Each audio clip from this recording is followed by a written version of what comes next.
Bismillahirrahmanirrahim. Assalamualaikum warahmatullahi wabarakatuh.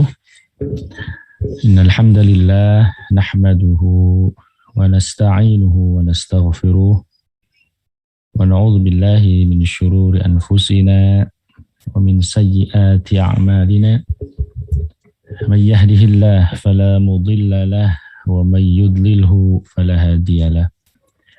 Asyhadu an la ilaha illallah wahdahu la syarika lah wa asyhadu anna sayyidana Muhammadan abduhu wa rasuluh alladzi la nabiyya wa la rasula ba'dah. Allahumma fasalli wa sallim wa barik ala sayyidina Muhammadin wa ala alihi wa ashabihi ajma'in amma ba'd. Ya ibadallah, usikum wa iyaya bitaqwallah faqad fazal muttaqun wattaqun ya ulil albab la'allakum turhamun. Alhamdulillah, segala puja dan puji hanya bagi Allah. Dialah zat yang menciptakan seluruh jagat raya beserta dengan isinya dan mengaturnya dengan pengaturan yang sangat sempurna. Dialah zat yang tak pernah luput membagi-bagikan rezeki kepada seluruh makhluk-makhluknya, mulai dari kita manusia hingga binatang-binatang melata. Dialah zat yang menggenggam jiwa kita semuanya, yang menghidupkan, mematikan, serta yang kelak akan membangkitkan dan memintai pertanggungan jawab kita pada hari yang tidak ada lagi keraguan di dalamnya. Salawat dan salam semoga tercurah limpahkan kepada junjungan alam Nabi kita Nabi Muhammad sallallahu alaihi wasallam. Baik, jamaah ngaji subuh yang dirahmati oleh Allah Subhanahu wa taala. Insyaallah pada kesempatan yang baik ini di pagi hari, di hari Jumat, kita akan sama-sama belajar ya terkait dengan sirah sahabat Nabi Sallallahu Alaihi Wasallam. Insyaallah ya kita masih membahas sosok mulia Sayyidina Abu Bakar As-Siddiq radhiyallahu anhu. Ini pertemuan yang ketiga ya. Yakni kita akan bahas tentang bagaimana rekam jejak ya Sayyidina Abu Bakar As-Siddiq semasa jahiliyah ya, dan bagaimana prosesi keislaman beliau gitu. Nah ini penting kiranya untuk lebih mendalami lagi ya, semakin kita menyelami sosok mulia Sayyidina Abu Bakar As-Siddiq radhiyallahu anhu. Di bagaimana kedudukan Abu Bakar As-Siddiq ya semasa jahiliyah, rekam jejaknya bagaimana, dan kemudian kita akan lihat bagaimana prosesi keislaman Abu Bakar As-Siddiq itu ya, yang kita tahu secara umum ya tentunya bahwa Sayyidina Abu Bakar adalah orang yang pertama kali masuk Islam ya, dan kemudian ketika ditawarkan oleh Nabi Shallallahu Alaihi Wasallam beliau langsung menerima. Nah pertanyaannya apa yang menjadikan mendasari Sayyidina Abu Bakar As-Siddiq itu ketika ditawarkan Islam langsung menerima? Apakah maklumat tentang Islam, apakah maklumat tentang Nabi ya itu baru didapatkan pada saat itu, atau beliau dapatkan jauh sebelum itu gitu. Nah ini insya Allah akan kita bahas ya bersama-sama. Terus kalian dirahmati Allah Subhanahu wa taala. Nah kita akan lihat dulu ya, sebelum kita gambarkan tentang rekam jejak Abu Bakar As-Siddiq. Kita tahu di masyarakat Quraisy itu ya kepemimpinan Quraisy itu dilakukan secara semacam kolektif kolegial gitu. Maka di Mekah itu memang berbeda ya dengan wilayah-wilayah yang lain yang kemudian misalnya masyarakatnya dipimpin oleh seorang raja misalnya. Ya Quraisy tidak. Nah, jadi tidak ada yang disebut dengan raja sentral itu di Quraisy itu nggak ada gitu. Kepemimpinan masyarakat, pengaturan masyarakat itu dikelola secara kolektif ya, kolegial istilahnya begitu. Beda misalnya di beberapa tempat yang ada seorang raja, seorang kaisar gitu ya, yang dia sebagai pemimpin sentral di wilayah tersebut gitu. Nah di masyarakat Quraisy khususnya di Mekah itu tidak ada yang disebut dengan pemimpin sentral, itu tidak ada gitu. Nah, kepemimpinan atau pengelolaan masyarakat di Quraisy itu dikelola secara bersama oleh suku-suku suku-suku kecil yang ada di Quraisy itu sendiri. Nah, nah pada masa jahiliyah, Sayyidina Abu Bakar As-Siddiq itu termasuk salah satu tokoh Quraisy yang terkemuka, terhormat ya sebagai salah seorang tokoh di antara, kalau tidak salah sekitar 9 orang gitu. Jadi pemimpin di Quraisy itu kira-kira ya mewakili suku-suku yang ada di sana itu sekitar 9 suku gitu ya, 9 suku. Nah, di antaranya misalnya dari Bani Hashim kita mengenal ada Abbas ibn Abdul Muttalib. Nah, ini Abbas paman Nabi SAW bin Abdul Muttalib ya, itu salah satu pemimpin ya setelah Abu Thalib wafat, maka kemudian kepemimpinan digantikan oleh Abbas bin Abdul Muttalib. Itu mewakili dari Bani Hashim ya. Ini klannya Nabi SAW gitu ya. Yang kedua dari Bani Umayyah ada Abu Sufyan gitu. Jadi mewakili ya. Ada dari Bani Hashim Abbas bin Abdul Muttalib. Ya, dari Bani Umayyah itu ada Abu Sufyan ya bin Harb ya. Dari Bani Naufal ada yang orang bernama Al-Harith ibn Amir. Ya, dari Bani Asad ada Uthman ibn Talhah. Ya, dari Bani Abu Bakar As-Siddiq, dari Bani Ta'im itu ada Abu Bakar As-Siddiq radhiyallahu anhu gitu. Nah, itu yang berikutnya ada dari Bani Makhzum. Ya, ini juga di antara kalannya Abu Jahal gitu ya. Setelah kemudian Abu Jahal itu kemudian tewas gitu ya pada perang Badar. Nah, Khalid ibn Walid yang kemudian menjadi pemimpin ya dari Bani Makhzum ya. Ada juga dari Bani Adi Umar ibn Khattab radhiyallahu anhu ya. Ada dari Bani Jum'ah itu ada Sofwan bin Umayyah, dan dari Bani Saham ada Al-Harith ibn Qais. Nah, jadi mereka ini adalah semacam pemimpin Quraisy gitu. Nah, sehingga ketika ada memutuskan sesuatu, apalagi perkara yang besar, ya suku-suku ya dari berbagai macam qabilah ini dikumpulkan gitu. Ya, biasanya mereka kumpul rapat di Darun Nadwah. Nah, ini tempat nongkrongnya, tempat kumpulnya orang-orang Quraisy gitu. Nah, jadi mudah-mudahan bisa difahami, dan masing-masing suku tadi gitu itu punya tugas gitu. Masing-masing suku itu punya tugas secara turun-temurun gitu sejak puluhan atau bahkan ratusan tahun sebelumnya itu ya. Ada yang bertugas megang kunci Ka'bah, ada yang bertugas ngasih makan jamaah haji, ada yang tugas megang bendera, ada yang tugas mengumumkan perang, macam-macam gitu. Sesuai dengan memang kebiasaan dia orang-orang Quraisy gitu. Jadi gitu, kira-kira itu gambaran ya secara antropologis sosiologis ya masyarakat Quraisy. Jadi nggak ada raja sentral gitu ya. Paling yang kemudian dari suku-suku ini siapa yang dianggap paling senior? Nah, kira-kira begitu. Ya. Jadi bukan kemudian pemimpin sentral dia. Ya, kita sebut misalnya Abu Jahal. Abu Jahal itu salah satu ya dari Bani Makhzum saja ya yang menjadi pemimpin di Quraisy gitu. Ya. Selain nanti ada pemimpin-pemimpin yang lain. Nah, kira-kira begini. Nah, Sayyidina Abu Bakar As-Siddiq radhiyallahu anhu ini menjadi salah satu ya semacam perwakilan, utusan atau kemudian pemimpin dari Bani Ta'im ya. Nanti ada Umar dari Bani Adi yang nanti kalau kita lihat ya sebagian besar ya dari pemimpin di Quraisy ini yang kemudian nanti masuk Islam. Abbas bin Abdul Muttalib masuk Islam, Abu Sufyan belakangan pada Futuh Mekah masuk Islam. Ya, Al-Harith ya, Uthman ibn Talhah ya, nanti ada yang mati dalam keadaan kafir ya. Beberapa orang, tapi sebagian besar itu kemudian mereka memeluk Islam gitu ya. Sebagian besar memeluk Islam. Khalid bin Walid, Umar bin Khattab, Abu Bakar Siddiq jelas, Sofwan bin Umayyah ya ini juga masuk Islam gitu ya.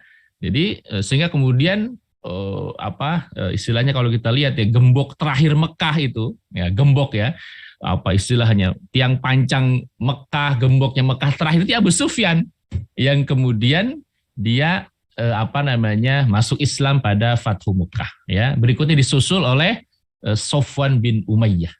Gitu ya. Sofwan juga berikutnya setelah itu masuk Islam. Nah, sudah selesai setelah itu. ya maka kemudian Mekah ya Quraisy betul-betul dikuasai oleh kaum muslim. Nah, sekarang kita lihat satu-satu ya. Jadi supaya kita mengenal juga ya siapa masing-masing dari orang-orang ini secara sekilas begitu ya, supaya tergambarkan oh inilah pemimpin Quraisy gitu ya, pada masanya yang mewakili masing-masing kabilah ya, yang mewakili masing-masing kabilah. Yang pertama Abbas ibn Abdul Muttalib. Nah, apa tugas dari Bani Hashim? Ya, apa tugas Abbas bin Abdul Muttalib dan mewakili secara umum Bani Hashim? Ya, sejak masa jahiliyah setelah Abu Thalib wafat, ya, maka Abbas yang bertanggung jawab untuk apa? Memasok makanan, minuman bagi jamaah yang datang untuk haji ke Mekah. Nah, jadi ini tugas Bani Hashim nih. Ya. Tugas Bani Hashim dari turun-temurun apa? Menjamu makanan, minuman, jamaah haji yang datang ke Mekah. Apakah haji atau umroh ya? Pada saat itu juga ada selain bulan Dzulhijjah juga ada orang-orang datang selain bulan tersebut yang melaksanakan istilahnya ziarah atau ibadah umroh. Nah, ini yang bertugas melayani jamaah, ya, meriayah jamaah, menjamu jamaah Bani Hashim. Ya, setelah dulu Abu Thalib, ya, lalu kemudian Abbas ibn Abdul Muttalib. Itu, ya. Nah, ketika Nabi Muhammad SAW telah diutus sebagai Rasul, ya Abbas ya bin Abdul Muttalib mendukung penuh kegiatan dakwahnya Nabi, meskipun memang awal-awal itu tidak secara langsung menyatakan keislaman, ya. Sehingga kemudian para ulama sejarah itu berbeda pendapat tentang kapan sih masuk Islamnya Abbas itu. Ada yang mengatakan awal-awal masuk Islam, ya. Ada yang kemudian mengatakan sebelum hijrah, ada yang mengatakan sebelum perang Badar atau setelah perang Badar ketika ditahuan itu ada yang mengatakan sudah masuk Islam. Ya, terus kemudian Nabi pada perang Badar mengatakan jangan engkau bunuh Abbas, itu kata para ahli sejarah menunjukkan Abbas sudah masuk Islam dan seterusnya lah. Jadi banyak versi ya tentang kapan masuk Islamnya Abbas. Ya, ala kulli hal sebenarnya tidak menjadi problem. Yang jelas kemudian Abbas adalah menjadi seorang sahabat Nabi SAW yang luar biasa ya, dan yang menyokong ya dakwahnya Nabi SAW. Nah, yang kita bahas di sini adalah tugas dari Bani Hashim yang diwakili oleh Abbas ibn Al-Muttalib adalah menanggung ya jawab ya memasok makanan dan minuman jamaah haji yang datang ke Mekah. Jadi ada tugas tersendiri, ada kabilah tersendiri. Nanti kita lihat tugasnya Abu Bakar Siddiq apa tuh di antara sekian banyak tugas-tugas yang ada di Quraisy. Yang kedua, ada Abu Sufyan ibn Harb mewakili Bani Umayyah. Ya. Nah, apa tugas Abu Sufyan? Abu Sufyan dan Bani Umayyah gitu ya. Abu Sufyan dan Bani Umayyah adalah orang yang memegang panji Quraisy Al-Uqab. Nah, jadi ketika perang itu orang Quraisy memegang panji, memegang panji perang. Itu dipegang oleh Abu Sufyan ya, dan kemudian yang mewakili Bani Umayyah ya. Ia adalah orang yang ditunjuk sebagai pemimpin jika kaum Quraisy tidak menemukan satu kata menyangkut siapa yang akan memimpin ya, di antaranya terkait dengan peperangan dan seterusnya Abu Sufyan. Ya, kita tahu sendiri ya, terkait dengan Abu Sufyan sendiri ya, beliau masuk Islam ya pada tahun 8 Hijriah ketika Fathu Mekah ya. Dan Abu Sufyan ini menjadi tokoh, memang salah satu tokoh yang sangat berpengaruh, yang cukup berpengaruh di Mekah gitu. Maka ketika Abu Sufyan itu masuk Islam ya, ini Abbas yang juga tahu persis siapa Abu Sufyan itu. Abu Sufyan itu kemudian orang yang suka suka penghormatan gitu ya, manusiawi memang, karena salah seorang tokoh ya yang mewakili Bani Umayyah pada saat itu. Maka Abbas menyarankan kepada Nabi SAW, ya Rasulullah, Abu Sufyan orang yang suka kebanggaan, gitu. Orang yang suka diagung-agungkan, diangkat gitu. Ya karena kasih dia sesuatu gitu. Maksud Abbas ibn Abdul Muttalib bukan kasih uang, bukan, tapi kasih dia posisi kedudukan. Maka inilah diantara ya sebab kenapa Rasul mengatakan siapa yang masuk rumahnya Abu Sufyan dia aman, siapa yang menutup pintunya dia aman, siapa yang masuk Masjidil Haram dia aman. Nah, itu diantaranya karena usulan dari Sayyidina Abbas bin Abdul Muttalib untuk mengangkat posisinya Abu Sufyan sesaat masuk Islam. Ya, karena dia suka, berarti orang yang masuk rumah saya aman. Jadi rumahnya Abu Sufyan disejajarkan dengan Mekah ya, dengan Ka'bah ya, sehingga orang yang masuk ke dalam masjid dia aman gitu. Nah itu di antara cara Nabi ya mengangkat Abu Sufyan sesaat setelah dia masuk Islam. Karena Abu Sufyan sebagai seorang pemimpin ya dia juga senang ya untuk kemudian diangkat lah kira-kira begitu, dimuliakan ya, dimuliakan. Itu yang kedua ya. Jadi dari Bani Umayyah ya, kemudian ada Abu Sufyan. Berikutnya ada Utsman ibn Tolhah bin Zam'ah bin Aswad dari Bani Asad ya. Nah, dia adalah pemegang kuncinya Ka'bah. Pemegang kuncinya Ka'bah. Jadi ada juga ya kabilah yang bertugas megang kunci Ka'bah gitu. Selain dia juga selalu dimintai pendapat, pandangan, pertimbangan ya. Sehingga tidak ada urusan yang diputuskan melainkan terlebih dahulu ya selalu diajukan kepada orang yang bernama Utsman ibn Tolhah yang wakil dari Bani Asad gitu ya. Jadi istilahnya kalau dia setuju maka laksanakan ya, kalau nggak setuju ya kemudian sudah tidak dilakukan gitu. Nah kira-kira begitu ya. Jadi itu tugasnya Utsman ibn Tolhah ya dari Bani Asad. Nah terkait dengan keislamannya setelah umroh qadha ya, jadi Utsman ibn Tolhah ini masuk Islam itu berbarengan dengan sahabat mulia Khalid bin Walid ya dan Amr ibn As gitu. Jadi beberapa orang jadi setelah umroh qadha, umroh pengganti ya, setelah kemudian sebelumnya Rasul gagal umroh ya pada tahun 6 Hijriyah, lalu kemudian pada tahun 7 Hijriah umroh, lalu kemudian ada saudaranya Khalid yaitu mencari-cari mana Khalid sampai menuliskan surat kira-kira yang mengajaklah, merayu Rasul, menanyakanmu ya Khalid ya bagaimana kabarmu dan seterusnya. Akhirnya Khalid itu tersentuh juga hatinya ketika nama dia disebut oleh Rasul Shallallahu Alaihi Wasallam. Orang sekelas Khalid kok nggak masuk Islam? Kira-kira gitu.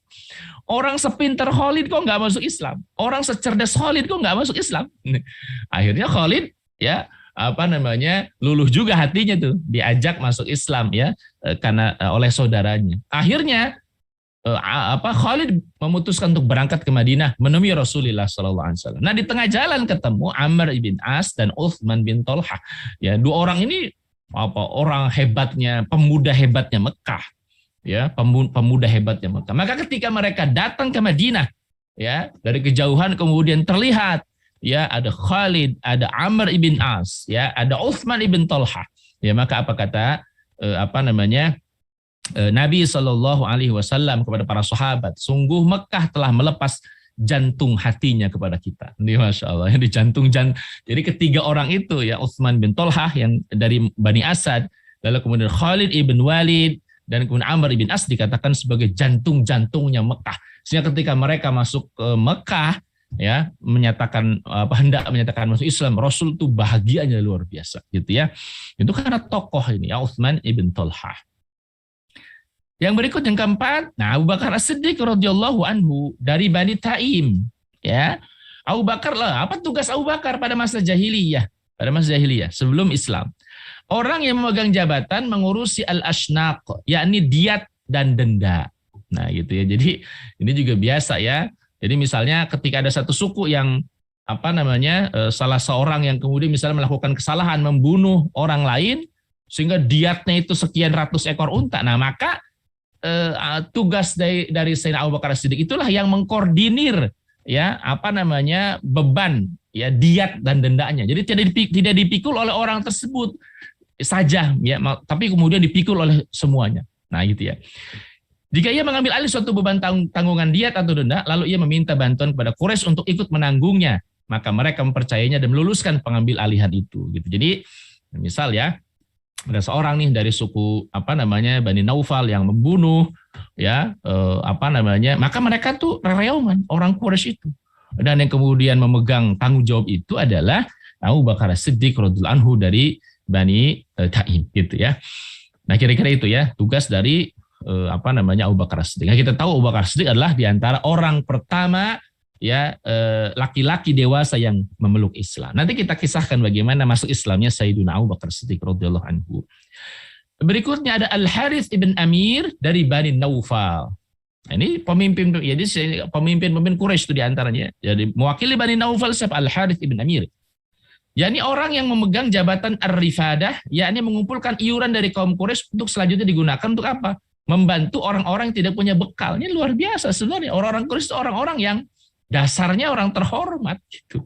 Orang-orang yang mulia gitu sebenarnya gitu. Kalau kemudian tidak tidak mereka menyembah berhala, dan sejatinya mereka itu orang yang punya kemuliaan. Bayangkan ya, menjamu jamaah haji. Ya, makanannya, minumannya kan luar biasa. Dan kemudian di sini tugas dari Al-Harits bin Amir, ya, jadi di antara tugasnya mengumpulkan iuran dari kaum Quraisy yang digunakan untuk membantu orang yang nggak punya bekal, bayangin. Jadi sistem sosial seperti itu sudah terjadi di Quraisy gitu, ya. Dan Al-Harits ini, ya, dia tewas ya dalam keadaan kafir oleh Khubayb bin Adi dalam perang Badar. Nah, jadi ini satu ya di antara sekian banyak orang pimpinan qabilah yang dia mati dalam keadaan kafir. Al-Harits ibn Amir. Berikutnya Khalid ibn Walid dari Bani Makhzum. Ya, ini disebut biasanya disebut kalau dari Bani Makhzum di belakangnya Al-Makhzumi. Ya, dia satu klan nih, satu suku dengan Abu Jahal. Abu Jahal juga Al-Makhzumi, ya. Adalah orang yang memegang jabatan mengurusi Qubbah, ya, Al-Qubbah dan Al-Ainnah. Al-Qubbah itu apa? Tenda yang mereka dirikan sebagai tempat mengumpulkan berbagai perbekalan untuk menyiapkan pasukan. Nah, jadi kalau mereka mau berangkat perang, ya, ini tendanya, keperluan segala macam itu diurus oleh Khalid bin Walid, ya, atau kemudian mewakili Bani Makhzum. Dan Al-Ainnah adalah tali kendali yang digunakan untuk kuda kaum Quraisy dalam pertempuran, gitu ya. Jadi istilah kita mungkin yang mengumpulkan logistik, ya, yang menyiapkan logistik perang, ya, ini dari Bani Makhzum, ya, yang pada saat itu setelah Abu Jahal tewas, ya, diteruskan oleh Khalid ibn Walid. Nah, berikutnya yang ketujuh, dan kita tahu ya Khalid bin Walid itu masuk Islam bersama dengan 3 orang jantung-jantungnya Mekah, Amr bin As dan Utsman ibn Tolhah. Berikutnya ada Umar ibn Khattab radhiyallahu anhu. Ya, jadi Umar ini salah satu pimpinan Quraisy juga gitu, ya. Jadi orang yang punya jabatan penting, ya.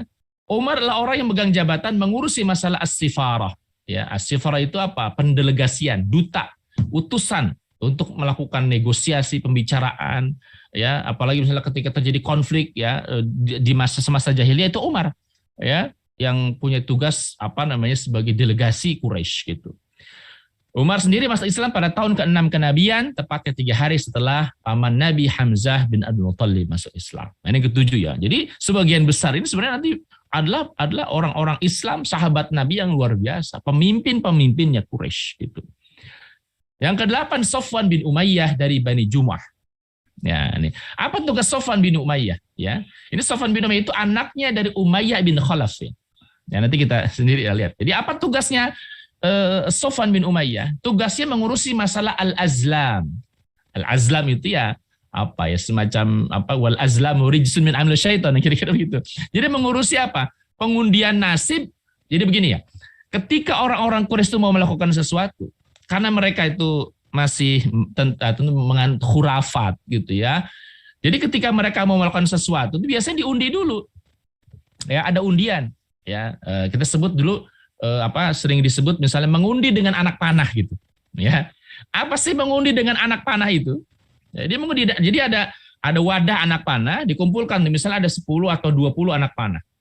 Di situ di ujung anak panah itu dituliskan, ya, kalau istilah kita yes no gitu. Ada anak panah 1 ditulis yes, anak panah yang kedua no, anak panah ketiga yes, 4 no gitu kira-kira. Yes no kira-kira gitu. Nah, nanti diacak tuh. Kalau mereka misalnya kita berangkatnya nih, kita lawan nggak nih, kita perang nggak, nah ini diundi itu, diambil salah satunya, diangkat yes, berarti berangkat gitu. Kalau kemudian pas diambil tuh anak panahnya bacaannya no, ya, tidak, ya berarti nggak berangkat. Nah, itu kira-kira mengundi dengan anak panah itu begitu, ya. Mengundi dengan anak panah itu ya seperti itu kebiasaan orang-orang Quraisy gitu. Jadi makanya disebut ya mengundi dengan anak panah. Oh, ternyata mengundi dengan anak panah itu di ujung-ujung anak panahnya itu ditulis ya iya tidak nanti diacak, lalu kemudian diambil salah satu. Ketika dilihat berangkat yes, berarti berangkat. Kalau no ya atau la misalnya tidak gitu. Kira-kira itu mengundi dengan anak panah itu. Itu tugasnya dari Safwan bin Umayyah.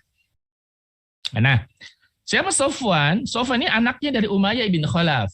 Ya, kita tahu Umayyah bin Khalaf ini tokoh yang sangat berpengaruh di Mekah, ya. Yang kita tahu dialah yang menjadi majikannya Bilal ibn Rabah yang seringkali menyiksa Bilal ibn Rabah, ya. Dan ayahnya itu Umayyah bin Khalaf, ya, itu tewas pada perang Badar. Tewas pada perang Badar, ya. Pada saat itu tersisa perang Badar beberapa orang di antara Umayyah bin Khalaf. Lalu kemudian muncul Bilal bin Rabah. Wah, ini orang yang selalu dulu menyiksa kami dan seterusnya dan seterusnya. Akhirnya kemudian yang membunuhnya adalah orang-orang Ansar, ya, orang-orang Ansar Umayyah bin Khalaf. Nah, ketika ayahnya dibunuh itu, ya, Sofwan itu betul-betul dendam terhadap Rasulullah Shallallahu Alaihi Wasallam. Beberapa kali kemudian kejadian dia ingin membunuh Nabi, menyewa tukang syair untuk menjelek-jelekan Rasulullah Shallallahu Alaihi Wasallam. Ya, jadi Sofwan itu begitu benci terhadap Nabi. Kenapa? Ayahnya mati, ya, dalam perang Badar. Lalu kemudian kebenciannya begitu memuncak, ya, terhadap Nabi. Nah, karena itu Sofwan bin Umayyah itu salah satu dari orang yang masuk dalam daftar hitam yang darahnya halal ketika terjadi Fathu Mekah. Ya, kata Nabi, kalian tidak boleh mengganggu siapapun ketika masuk Mekah. Nah, kecuali nih, ada kalau nggak salah sekitar 9 atau 10 orang yang masuk dalam daftar hitam. Kalau ketemu orang ini, walaupun dia bergantung ya di kain Ka'bah, bunuh dia. Nah, salah satunya Sofwan bin Umayyah. Ya, salah satu Sofwan bin Umayyah ini, orang yang kemudian masuk dalam daftar hitam ketika Fathu Mekah karena kejahatan terhadap Nabi luar biasa. Beberapa kali mencoba membunuh Nabi gagal. Ya, kata Nabi SAW, siapapun di antara kalian yang menemukan orang-orang ini, di antara Sofwan bin Umayyah, walaupun dia bergantung di dinding Ka'bah, bunuh. Nah, tetapi kemudian ada salah seorang yang menjamin, ya, yakni Umair bin Wahab al-Jumah, ya Rasulullah, berikanlah amnesti kepada Sofwan. Saya yang menjaminnya, kata Umar bin Wahab al-Jumahi. Maka Rasul pun memaafkan. Nah, begitu luar biasa ya Rasulullah SAW. Nah, akhirnya Sofwan kemudian dimaafkan oleh Nabi Shallallahu Alaihi Wasallam. Nah, kapan masuk Islamnya Sofwan bin Umayyah? Ini luar biasa gitu. Ini cara Nabi mengikat hatinya tokoh-tokoh Mekah sampai tidak ada seorang pun tokoh Mekah yang tidak masuk Islam atau kemudian sebelumnya mati gitu. Ya, ini ketika ya terjadi perang Hunain. Nah, jadi yang lucunya itu, yang anehnya itu ya. Jadi ketika perang Hunain itu Sofwan dia berangkat bersama Nabi. Jadi kan setelah Futuh Mekah nih. Futuh Mekah kan Rasul beberapa waktu di Mekah. Setelah Futuh Mekah Rasul tidak kembali dulu ke Madinah, melainkan ya menyerang dulu Taif. Karena dapat berita Taif akan menyerang Mekah gitu. Ya, dapat berita Taif akan menyerang kota Mekah. Maka Nabi lebih dulu menyerang orang-orang di sekitaran Taif, maka terjadilah perang Hunain karena terjadinya di lembah Hunain itu. Nah, Sofwan itu ikut berangkat juga gitu bersama dengan Nabi, walaupun dia saat itu belum masuk Islam, masih musyrik. Bahkan Sofwan, ya, Rasulullah SAW pernah sempat meminjam sekitar 100 baju besi dari Sofwan bin Umayyah karena dia punya perlengkapan perang yang cukup lengkap. Ya, Rasul meminjam baju besinya Sofwan bin Umayyah. Lalu kemudian Sofwan ini berangkat bersama dengan kaum muslimin, ya, dalam keadaan musyrik melawan orang-orang dari sekitaran Taif gitu. Ya, karena orang Taif itu katanya akan menyerang Mekah. Maka Rasul Shallallahu Alaihi Wasallam berangkat lebih dulu untuk menyerang orang-orang Taif pada saat itu. Nah, setelah usai perang itu umat Islam mendapatkan harta rampasan perang yang begitu banyak, luar biasa. Ya, bahkan dikatakan unta itu puluhan ribu ekor unta, ya, domba juga puluhan ribu ekor domba, banyak sekali. Nah, salah seorang yang kemudian mendapatkan harta rampasan perang yang banyak, orang yang dihadiahi, maksudnya orang yang dihadiahi oleh Rasul SAW, ya, harta yang banyak adalah Sofwan bin Umayyah. Dia dikasih oleh Nabi SAW ratusan ekor unta, bahkan yang memenuhi satu bukit kepada Sofwan bin Umayyah. Wah, nggak percaya Sofwan ini. Saya ini masih dalam keadaan musyrik gitu ya, masih dalam keadaan musyrik ya, artinya belum masuk Islam, tapi dikasih oleh Rasul ratusan ekor unta yang memenuhi satu bukit, luar biasa. Ya, sampai kemudian dia tidak percaya dan mengatakan tidak ada kepribadian orang sebaik ini kecuali dia seorang nabi. Maka aku bersaksi bahwa tidak ada Tuhan kecuali Allah dan bahwa Muhammad adalah utusan Allah Subhanahu wa taala. Akhirnya Sofwan bin Umayyah masuk Islam gitu ya. Karena kasih sayang Nabi Shallallahu Alaihi Wasallam yang luar biasa, ya, perhatian Nabi kepada Sofwan bin Umayyah sehingga luluh tuh hatinya Sofwan bin Umayyah gitu, ya, luluh hatinya Sofwan bin Umayyah gitu. Yang kesembilan adalah Al-Harits bin Qais dari Bani Saham, adalah orang yang menangani masalah hukumah peradilan dan bertugas mengumpulkan harta mereka yang dipersembahkan untuk Tuhan-Tuhan mereka gitu. Nah, ala kulli hal rahmati Allah Subhanahu wa taala. Jadi masing-masing. Jadi Quraisy itu kepemimpinannya kolektif, kolegial, masing-masing suku mewakili, ya, diwakili oleh satu orang yang kemudian masing-masing suku tadi punya tugas-tugas tertentu, mulai dari megang kunci Ka'bah, masalah peradilannya, mengurusi masalah diat, mengurusi masalah menjamu jamaah haji atau umroh, yang kemudian menjadi delegasi, dan seterusnya. Nah, dalam masyarakat jahiliyah Abu Bakar Siddiq termasuk salah satu orang yang terkemuka, terhormat, terpandang, ya, dan terbaik, ya. Mereka biasa meminta bantuan kepadanya menyangkut apa yang menimpa mereka. Ya, di Mekah Abu Bakar memberikan jamuan dalam bentuk yang tidak pernah dilakukan oleh siapapun. Jadi dan Abu Bakar salah seorang yang kemudian menjadi pemimpin mewakili dari Bani Taim yang kepribadiannya sebelum masuk Islam pun udah luar biasa. Nah, kita lihat nanti. Ya, itu kira-kira gambaran tentang bagaimana posisi Abu Bakar Siddiq di tengah orang-orang Quraisy. Ya, maka kita menjadi tahu bahwa Abu Bakar Siddiq salah satu dari tokoh yang mewakili Bani Taim, ya, di antara sekian banyak tokoh-tokoh Quraisy yang lainnya. Mewakili ada dari Bani Adi, Umar bin Khattab, dari Bani Makhzum, Khalid bin Walid, ya, dan kemudian dari kabilah-kabilah yang lainnya. Abu Bakar salah satu di antara tokoh Quraisy, ya, yang kemudian punya tugas dan tanggung jawab tertentu. Nah, lalu kemudian kita akan lihat bagaimana kapabilitas dan karakter Sayyidina Abu Bakar As-Siddiq radhiyallahu anhu.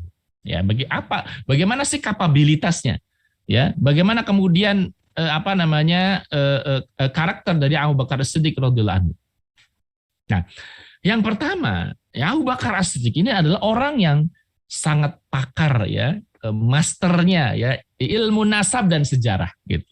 Jadi kalau menyangkut tentang sejarah Arab, sejarah Quraisy, nasab keturunannya orang itu pasti akan bertanya kepada Abu Bakar Siddiq, ya, karena dia sangat tahu tuh seluk-beluk nasab, ya. Abu Bakar termasuk salah satu ahli nasab dan pakar tentang berita-berita bangsa Arab. Ya, kalau kita berita-berita bangsa Arab, ya ini ahli sejarah gitu. Jadi paling tahu, kalau orang tahu nasab, dia pasti tahu sejarah. Gitu, ya. Dan orang biasanya kalau orang tahu sejarah itu banyak orang yang datang untuk apa? Untuk meminta untuk meminta pandangan, untuk meminta pendapat, untuk diceritakan tentang satu hal, ya, misalnya gitu, ya. Dalam hal ini dia memiliki catatan pengalaman dan kapabilitas yang sangat besar, ya, hingga menjadikan Abu Bakar itu masternya lah, ya, atau gurunya bagi pakar-pakar nasab, ya, seperti Aqil bin Abu Thalib. Ini Aqil bin Abu Thalib, ini saudaranya Ali bin Abi Thalib.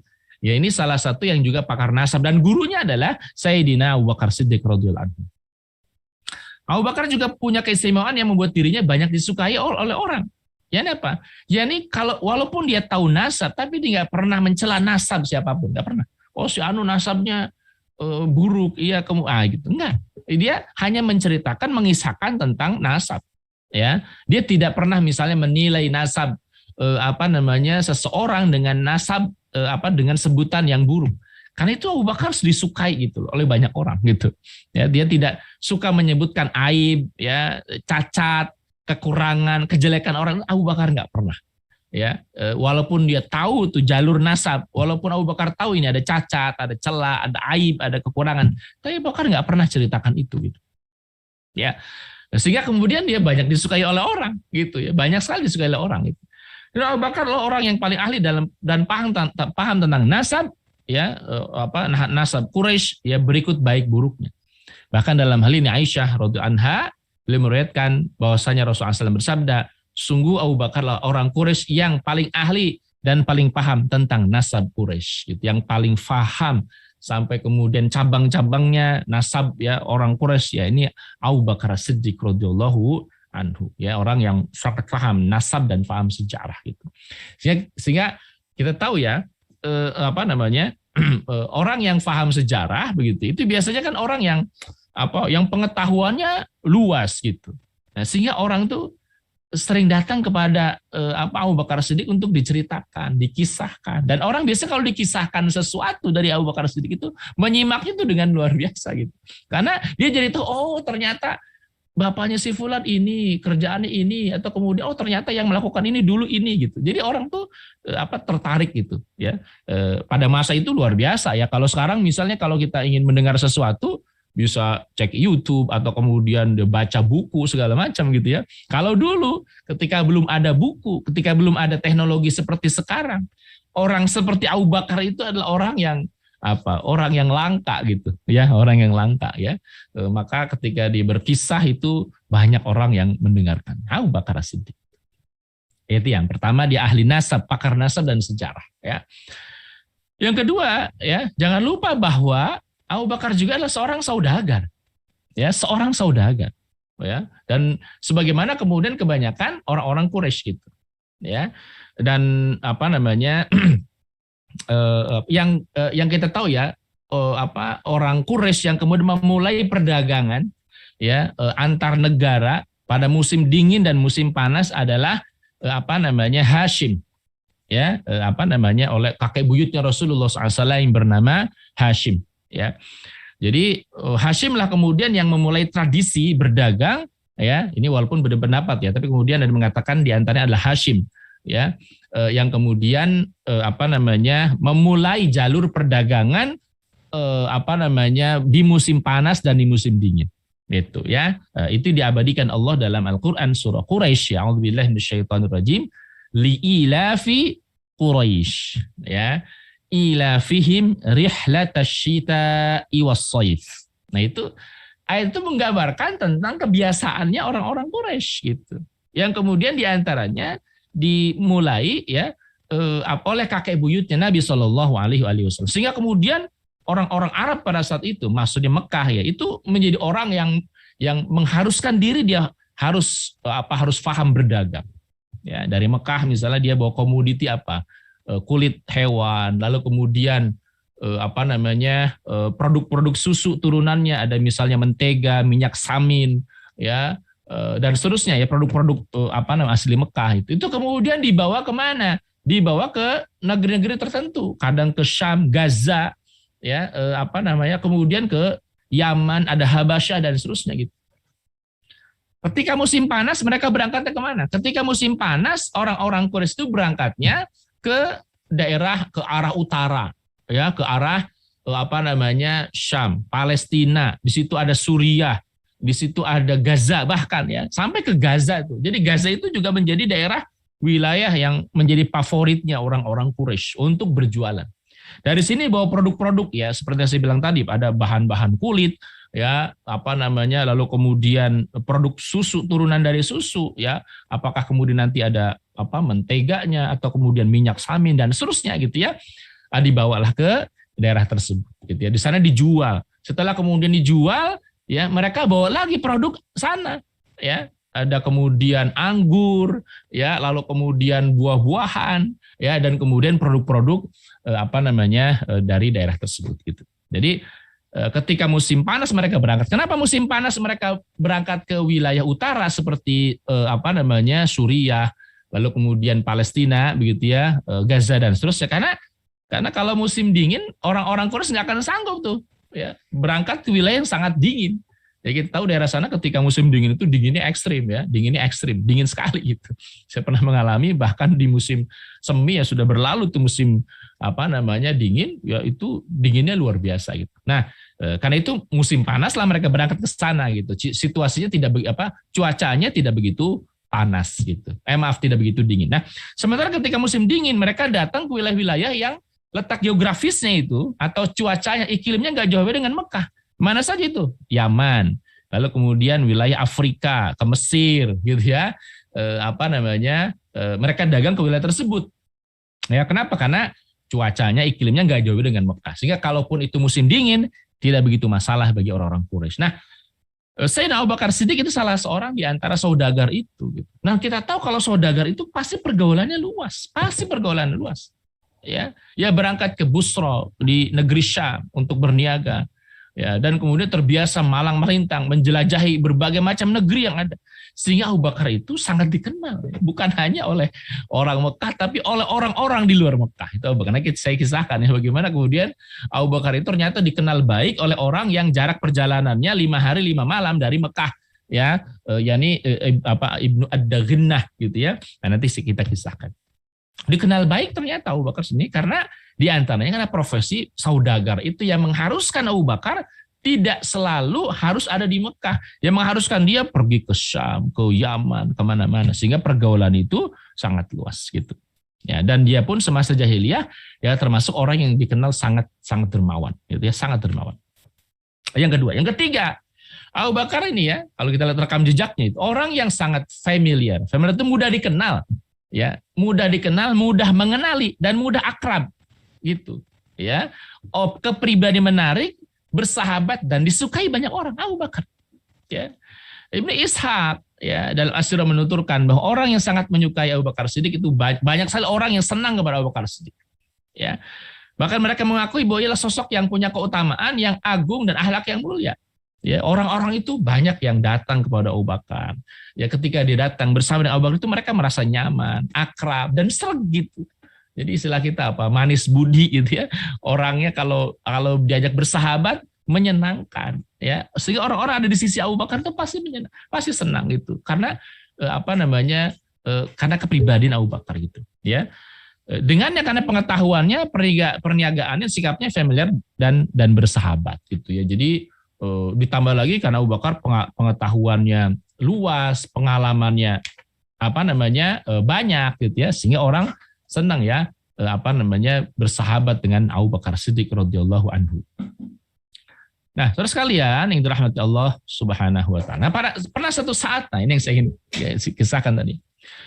Ini ketika Abu Bakar dan para sahabat hendak hijrah dari Mekah ke Habasyah. Ini sebelum hijrah ke Madinah ya. Jadi ketika kemudian umat Islam diintimidasi, disiksa gitu ya. Itu kan sebagian sahabat Nabi hendak sebagian itu hijrah dari Mekah ke Habasyah. Ya, pada saat itu dipimpin oleh Ja'far ibn Abi Thalib. Nah, pada satu saat itu juga diantaranya Abu Bakar hendak berangkat juga. Abu Bakar hendak berangkat ke Habasyah. Salah seorang yang hendak berangkat ke Habasyah. Coba bayangin, Abu Bakar As-Siddiq. Ya, mau hijrah dari Mekah ke Habasyah. Walaupun nanti dikisahkan Abu Bakar tidak jadi berangkat karena satu hal ini. Nah, ketika Abu Bakar berada di suatu tempat yang bernama Barkhul Ghimad. Nah, yang jaraknya 5 hari perjalanan dari Mekah. Nah, coba kira-kira antum bayangin ya. Kalau orang jalan 5 hari ya dari satu tempat ke tempat yang lain 5 hari ya, itu kira-kira negeri udah jauh atau belum? Sudah jauh itu. Nah, apalagi misalnya pakai kendaraan ya, unta misalnya gitu ya. Itu 5 hari perjalanan itu jarak yang sangat jauh gitu. Tapi antum lihat gitu, ternyata Abu Bakar dikenal oleh orang yang ada di wilayah tersebut gitu.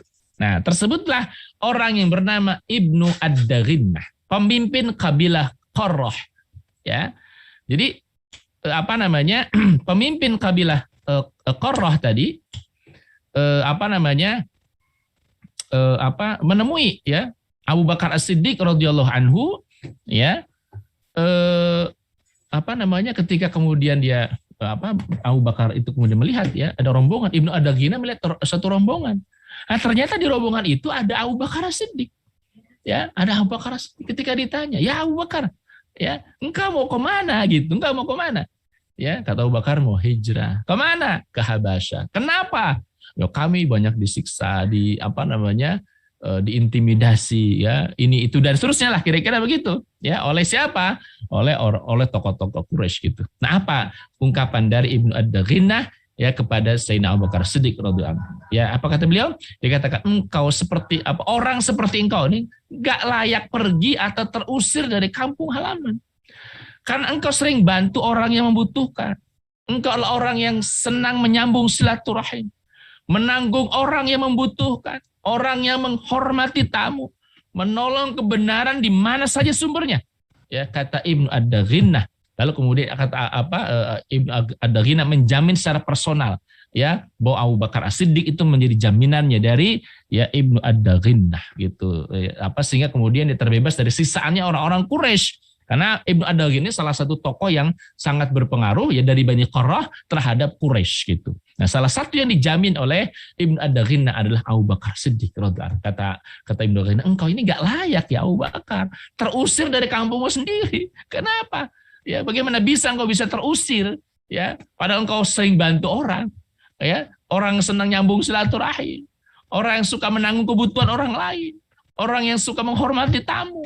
Ya, artinya adalah Ibnu Ad-Daghina pun menjadi orang yang yang kira-kira dalam tanda petik mendapatkan manfaat dari persahabatannya dengan Abu Bakar Siddiq. Jadi tahu ya. Jadi artinya Ibnu Ad-Daghina itu mendekat dengan Abu Bakar Siddiq dan memang ya seringkali diperlakukan baik oleh Abu Bakar Siddiq gitu loh. Ya, sehingga Ibnu Ad-Daghina dijamin ya Abu Bakar Siddiq dijamin oleh Ibnu Ad-Daghina sehingga kemudian dia tidak diganggu ya diintimidasi oleh orang musyrikin Quraisy gitu. Nah, kira-kira gitu. Jadi untuk bisa bayangin orang yang kemudian bahkan bukan tidak tinggal di Mekah, orang yang kemudian jarak tempat tinggalnya 5 hari perjalanan ya itu mengenal baik Abu Bakar Siddiq. Antum bisa bayangin pada zaman dulu ya kalau sekarang saya kenal dengan orang di daerah mana, enggak tidak aneh karena ada teknologi, ya ada handphone segala macam, ada sosial media, mudah sekali. Dulu enggak ada sosial media. Tapi Abu Bakar As-Siddiq dikenal baik oleh orang yang jaraknya saja jauh dari kota Mekah, ya. Engkau ini dan mengenalnya baik gitu. Mengenalnya sangat baik gitu ya. Engkau ini orang yang orang yang sangat baik gitu ya, banyak bantu orang, nyambung silaturahim, menghormati tamu gitu ya. Nggak layak terusir, saya yang berikan jaminan. Nah gitu kira-kira kata Ibnu Ad-Daghina. Terus kalian rahmati Allah, Ibnu Hajar memberikan komentar terhadap perkataan Ibnu Ad-Daghina ya sebagai keutamaan dari Abu Bakar As-Siddiq. Ibnu Ad-Daghina mendeskripsikan Abu Bakar seperti sifat yang sama yang digunakan Khadijah ketika mendeskripsikan Rasul Shallallahu Alaihi Wasallam ketika Rasul itu baru diangkat dari Nabi. Kita tahu ya, Rasul SAW baru dari Gua Hira mendapatkan wahyu dari Allah Subhanahu Wa Taala, turun ya ke bawah, pulang ke rumah dalam keadaan menggigil. Ya, itu karena takut ini apa? Saya bersalah apa? Karena Rasul SAW pada saat itu masih shock gitu ya, bertemu dengan makhluk yang baru pertama kali diketahui dikenal. Nah, Sayyidah Khadijah radhiyallahu anha adalah orang yang menenangkan Nabi gitu. Yang menenangkan Nabi Shallallahu Alaihi Wasallam. Kata Sayyidah Khadijah apa? Ya, wahai suamiku, nggak mungkin istilah kita tuh tidak mungkin perkara jelek itu menimpamu gitu loh. Nggak mungkin ini berupa keburukan, melainkan pasti kebaikan. Karena apa? Karena engkau adalah orang yang baik, senang bantu orang, senang sambung silaturahim, ya orang yang kemudian sering meringankan beban orang lain, membantu orang-orang. Enggak mungkin kalau perkara buruk itu menimpamu. Jadi ungkapan Ibnu Ad-Daghina persis ya hampir sama dengan ungkapannya Sayyidah Khadijah radhiyallahu anha ketika menghibur Nabi Shallallahu Alaihi Wasallam ya pada saat beliau menerima wahyu dari Allah Subhanahu Wa Taala. Ini artinya pujian yang luar biasa bagi Abu Bakar ya As-Siddiq radhiyallahu anhu karena sifat-sifat Rasulullah sejak dini adalah sifat yang paling sempurna ya, Masya Allah. Nah, saudara sekalian rahmatullah, itu yang ketiga. Yang keempat, Abu Bakar tidak pernah minum khamr. Nah, gitu ya. Abu Bakar As-Siddiq termasuk orang yang paling menjaga kesucian diri pada masa jahiliyah. Sampai-sampai dia sendiri mengharamkan khamr buat dirinya gitu. Jadi kalaupun orang Quraisy itu minum khamr, mabuk-mabukan, ya, sampai kemudian tersungkur gitu ya, ngomongnya ngacau, tapi tidak dengan Abu Bakar Siddiq. Saking hendak menjaga muruahnya, kehormatan dirinya itu Abu Bakar. Kenapa? Karena orang yang minum khamr itu pasti nggak akan pasti akan jatuh muruahnya itu pasti. Ya. Dalam hal ini Aisyah radhiyallahu anha menuturkan bahwa Abu Bakar mengharamkan minuman keras atas dirinya sendiri. Itu maksudnya apa? Pokoknya nggak boleh lah saya minum khamr gitu. Ya.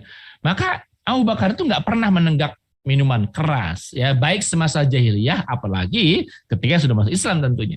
Nah, kenapa itu terjadi? Di antaranya itu pemicunya karena satu saat Abu Bakar Siddiq itu melihat ada orang mabuk di dekat dia gitu. mabuk, ya, minuman keras banyak, lalu mabuk. Dan dia megang orang yang mabuk tadi megang kotoran, ya, mendekatkan ke mulutnya, mencium baunya. Itu menjijikkan gitu ya buat Abu Bakar itu, dan bukan hanya buat Abu Bakar, buat kita pun sangat menjijikkan gitu. Maka apa? Maka Abu Bakar setelah itu kemudian tidak akan pernah lagi mengharamkan dirinya ya untuk meminum khamar. Kenapa? Dikatakan orang ini ketika dia melihat ada orang yang megang kotoran, mendekatkan ke mulutnya, mencium baunya, apa kata Abu Bakar, orang yang tidak tahu apa yang sedang dia perbuat. Artinya apa? Kalau orang mabuk pasti dia nggak akan tahu apa yang dilakukan, dan itu nggak mau terjadi pada diri Sayyidina Abu Bakar Siddiq. Jadi nggak mau Abu Bakar itu kemudian dia posisinya terhormat, lalu kemudian jatuh muru'ah harga dirinya hanya karena minum khamar dan melakukan langkah-langkah yang dia nggak bisa kendalikan. Karena orang kalau sudah minum khamar, mabuk itu sudah tidak bisa dikendalikan. Makanya dia bisa megang kotoran, bahkan bisa makan kotoran gitu ya. Berperilaku yang tidak mulia gitu. Nah, jadi yang keempat ini dari track record ya, Abu Bakar Siddiq dia tidak pernah minum khamar semasa jahiliyah, apalagi ketika masuk Islam. Kenapa? Karena menjatuhkan muru'ah ya, harga dirinya, kehormatan. Ya, dalam sebuah riwayat Aisyah disebutkan bahwa Abu Bakar Siddiq dan Utsman bin Affan meninggalkan khamar pada masa jahiliyah. Ada orang bertanya kepada Abu Bakar Siddiq, apakah Anda menenggak minum keras pada masa jahiliyah? Lalu Abu Bakar Siddiq menjawab, "A'udzubillah." Lalu dikatakan kepadanya, kenapa? Lalu berkata, aku memelihara kehormatanku dan menjaga martabat dan muru'ahku. Karena orang yang minum khamar, maka ia adalah orang yang menyia-nyiakan dan mengabaikan kehormatan, martabat dan muru'ah. Itu luar biasa. Berarti memang Abu Bakar Siddiq orang yang sangat memperhatikan itu gitu loh.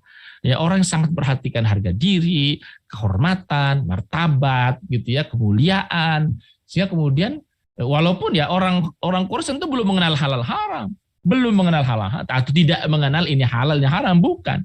Ya, Abu Bakar Siddiq pada saat itu meninggalkan khamar bukan karena khamar itu haram, melainkan apa? Untuk menjaga muru'ah.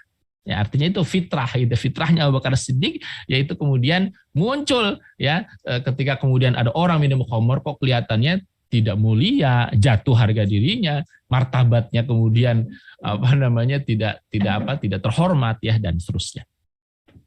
Nah, berikut yang kelima, Abu Bakar pun tidak pernah nyembah berhala. Nah, ini menarik ya. Ini sama dengan Rasulullah SAW. Walaupun hampir semua orang Mekah itu nyembah berhala, tapi tidak dengan Sayyidina Abu Bakar Siddiq radhiyallahu anhu.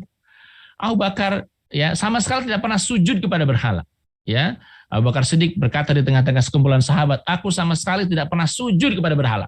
Ya, kata Abu Bakar Siddiq. Nah, jadi beliau mengisahkan juga ketika dia menginjak akil balik, diajak oleh ayahnya Abu Quhafah ya ke sebuah tempat ya yang di situ ada berhala.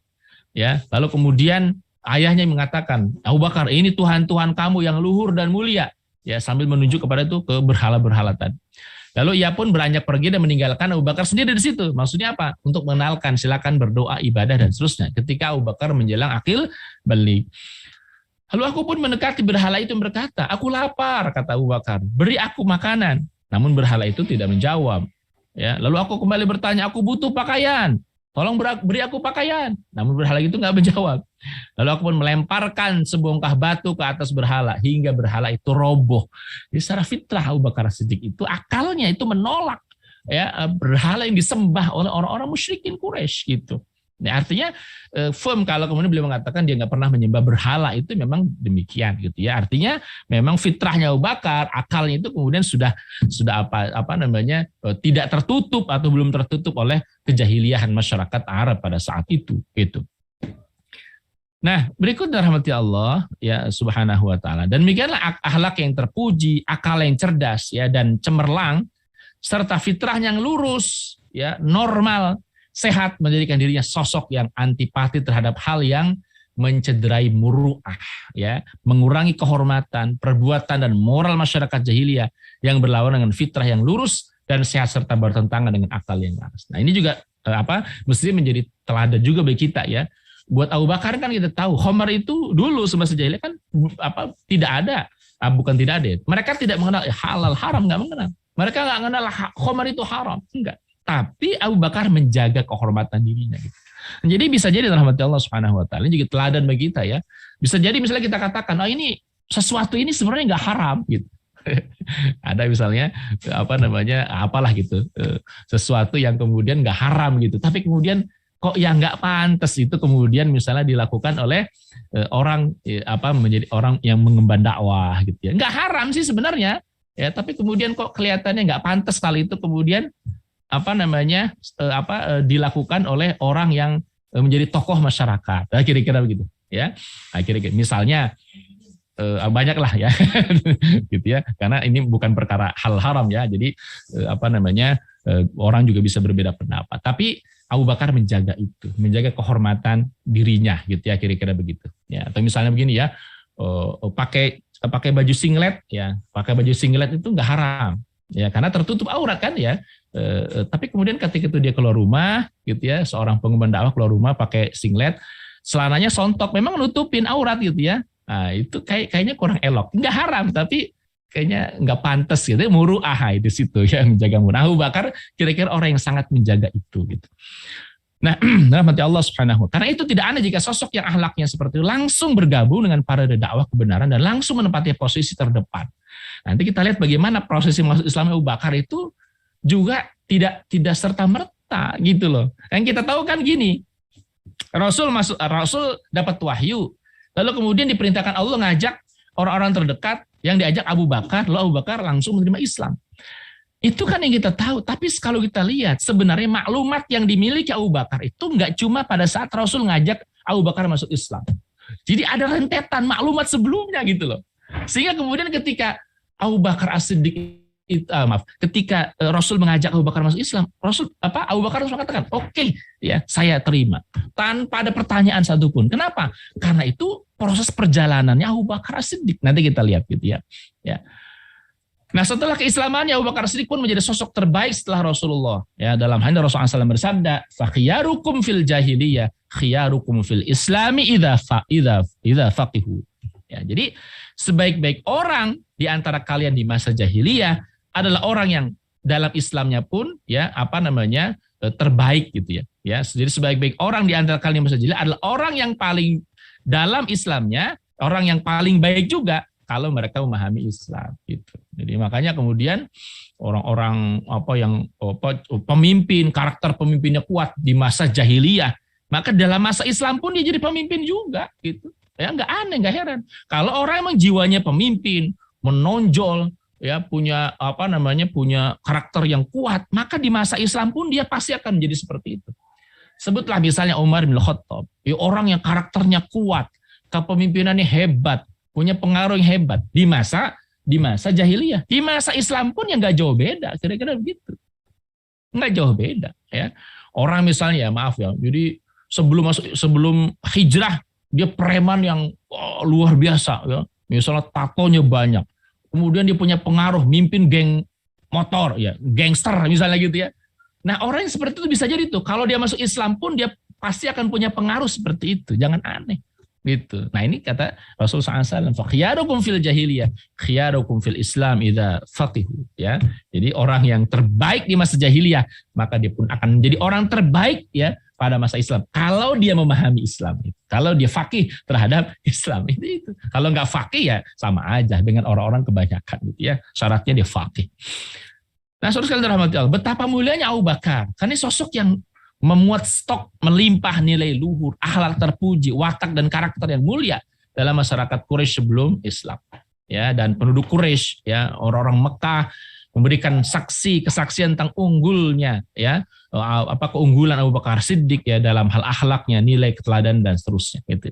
Nah, dan tidak ada seorang pun dari Quraisy yang mencela Abu Bakar Siddiq, menilai negatif dirinya. Jadi nggak ada celah mereka tuh buat mencela Abu Bakar, nggak ada celah. Ya, atau punya pandangan miring tentangnya, melecehkan, menghina dirinya. Ya, sebagaimana perbuatan mereka terhadap orang-orang mukmin yang lemah gitu. Ya, karena Abu Bakar terhormat gitu. Di mata mereka Abu Bakar ya tidak memiliki aib dan cacat kecuali keimanan kepada Allah Subhanahu. Jadi cacat Abu Bakar cuma satu. Kalau menurut cara pandang orang Quraisy apa? Iman kepada Allah dan Rasul. Selain itu Abu Bakar nggak punya cacat. Ya, sama seperti Nabi Shallallahu Alaihi Wasallam nggak punya cacat di tengah masyarakat Quraisy. Cacat Nabi SAW di mata orang-orang Quraisy, ya kafir Quraisy adalah keimanannya, ya kenabiannya Shallallahu Alaihi Wasallam. Nah, rahmat Allah Subhanahu wa taala. Sekarang kita kisahkan bagaimana keislaman Abu Bakar As-Siddiq radhiyallahu anhu. Keislaman Abu Bakar As-Siddiq adalah hasil dari sebuah perjalanan keimanan yang panjang gitu. Jadi bukan kemudian pada saat Nabi ngajak, ya Abu Bakar masuk Islam, ya oke gitu. Bukan.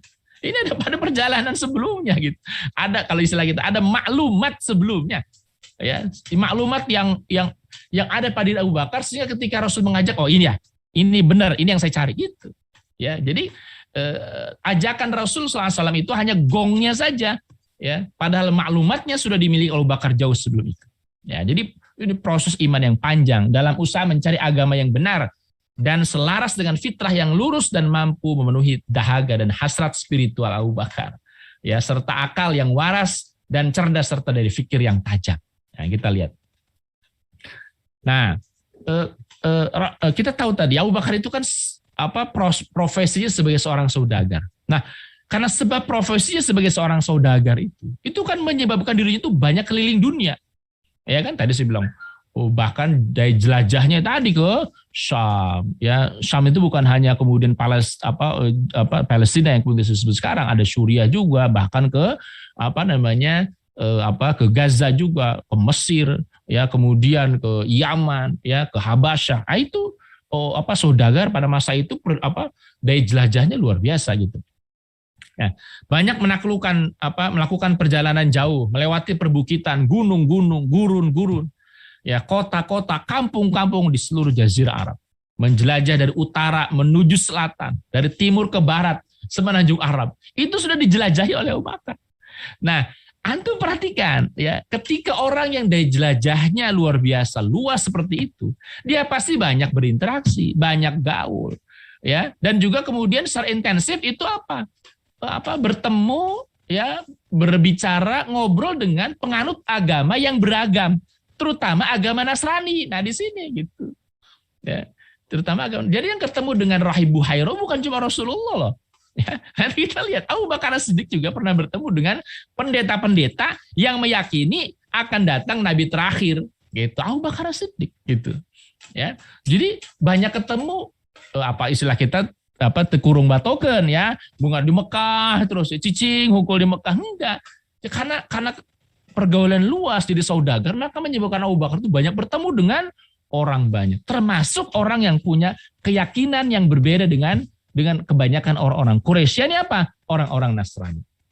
Nah, pada masa itu masih ada orang-orang Nasrani, ya, yang kemudian masih lurus. Masih lurus itu maksudnya masih dalam kitabnya itu masih tercantum nama Nabi Muhammad SAW, gitu ya. Masih tercantum berita bahwa akan datang seorang nabi terakhir, gitu ya. Walaupun sebagian disembunyikan.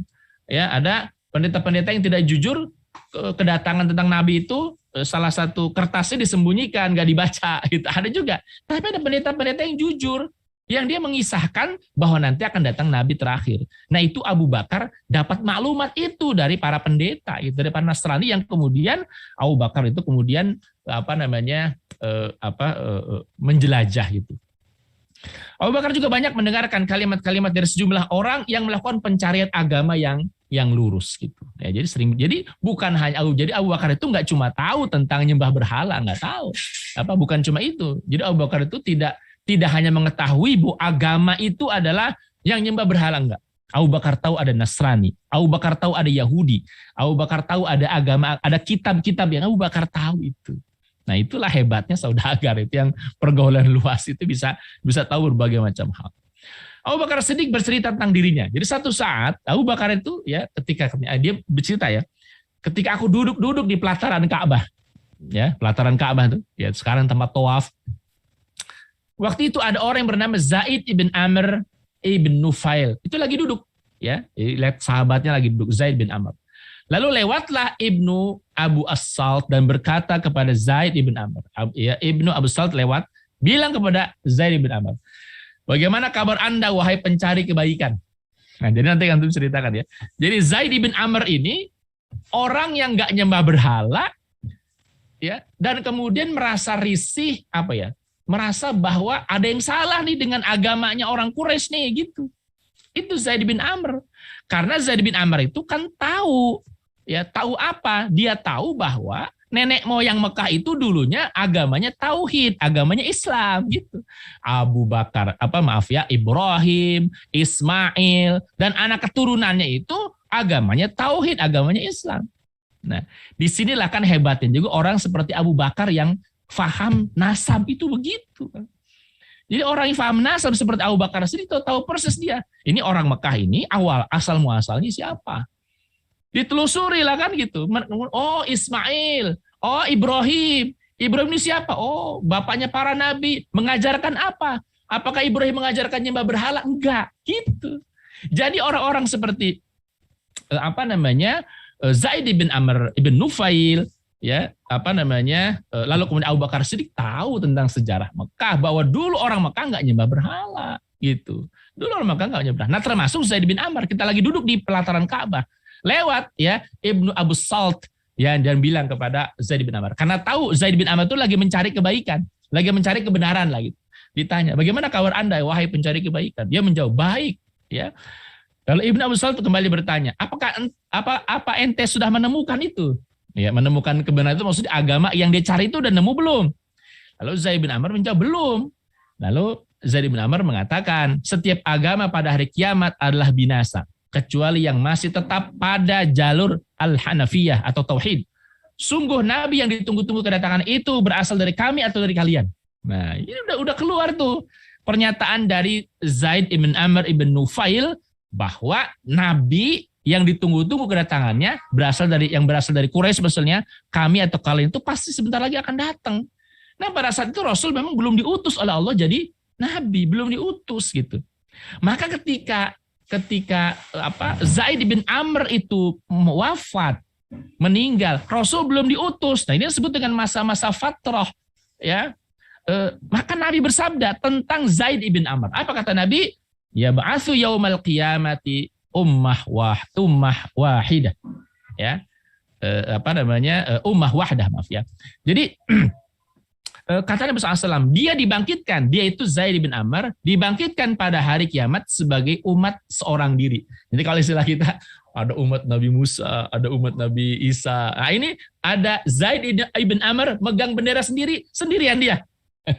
Sendirian. Zaid ibn Amr. Itu sayangnya Zaid ibn Amr itu dia meninggal sebelum Nabi diutus oleh Allah Subhanahu wa taala. Gitu. Ini sama dengan kasusnya Waraqah bin Naufal. Ya, masuk ketika kemudian datang Khadijah, ya, lalu kemudian kalau nanti Muhammad sallallahu alaihi wasallam diperintahkan Allah untuk menyampaikan risalah ini, maka aku orang yang pertama kali masuk agama yang dibawa oleh Muhammad SAW. Ya, sayangnya kan Waraqah bin Naufal keburu meninggal. Ya, tapi kemudian Rasulullah SAW juga mengatakan, ya, bahwa Waraqah bin Naufal juga mendapatkan satu kafling di surga. Waraqah ibn Naufal, gitu ya. Dan dalam konteks ini juga sama, ya.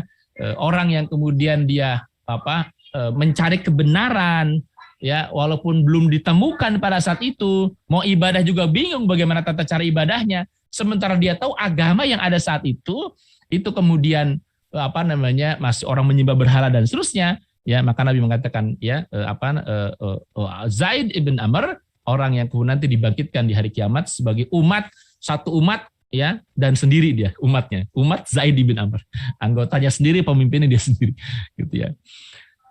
Dan rahmati Allah Subhanahu itu jadi Abu Bakar tahu gitu ya tentang orang-orang yang mencari kebenaran pada saat itu, termasuk sahabatnya Zaid bin Amr. Lalu Abu Bakar melanjutkan ceritanya. Sebelum itu aku belum pernah mendengar tentang seorang nabi yang ditunggu-tunggu kedatangan yang diutus.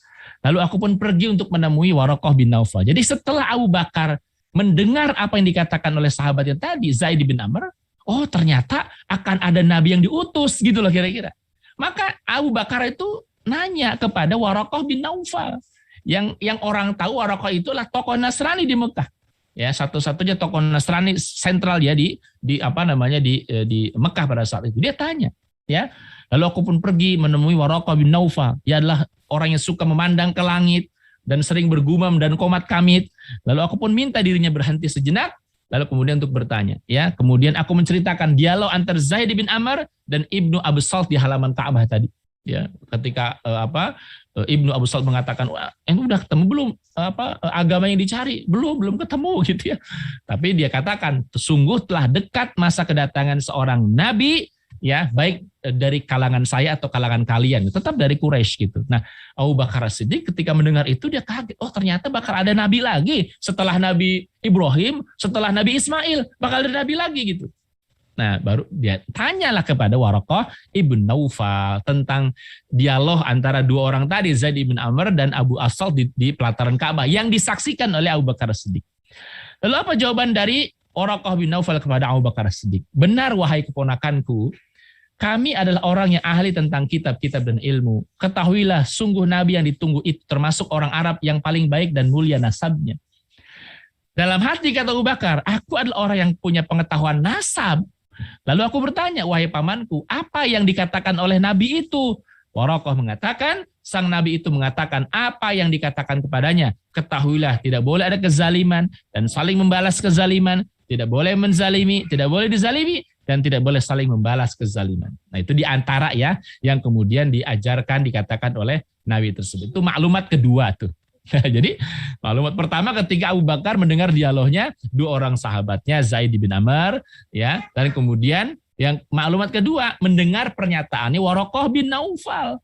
Benar katanya, Nabi yang ditunggu itu termasuk orang Arab yang nasabnya paling baik, min ahlil haram, ya, nasabnya yang mulia gitu.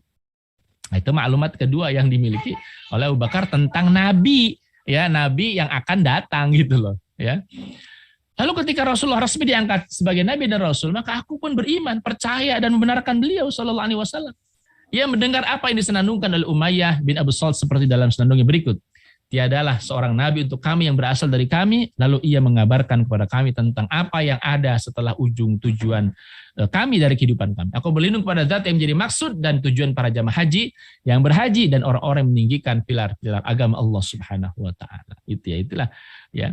Abu Bakar As-Siddiq radhiyallahu anhu menjalani hidup pada masa tersebut dengan daya pikir, pemahaman, pandangan yang tajam, akal yang cerdas, ya, dan pikiran yang brilian, ya. Bahkan kemudian dikisahkan, ya, Abu Bakar juga pernah bertemu, ya, dengan rahib Buhaira yang kemudian menggambarkan juga gitu ya tentang kisahnya tersebut. Pada satu ketika, ya nanti saya gambarkan lagi. Rasulullah SAW bertanya kepada sahabat dan Abu Bakar As-Siddiq, ya, adalah salah seorang yang hadir pada saat itu. Siapakah di antara kalian yang hafal perkataannya Qais bin Sa'idah di pasar Uqaz? Itu salah satu pasar di Mekah, ya, di pasar Uqaz. Siapa di antara kalian yang tahu apa yang diungkapkan oleh Qais bin Sa'idah, ya. Para sahabat terdiam. Lalu Abu Bakar As-Siddiq berkata, aku hafal ya Rasulullah.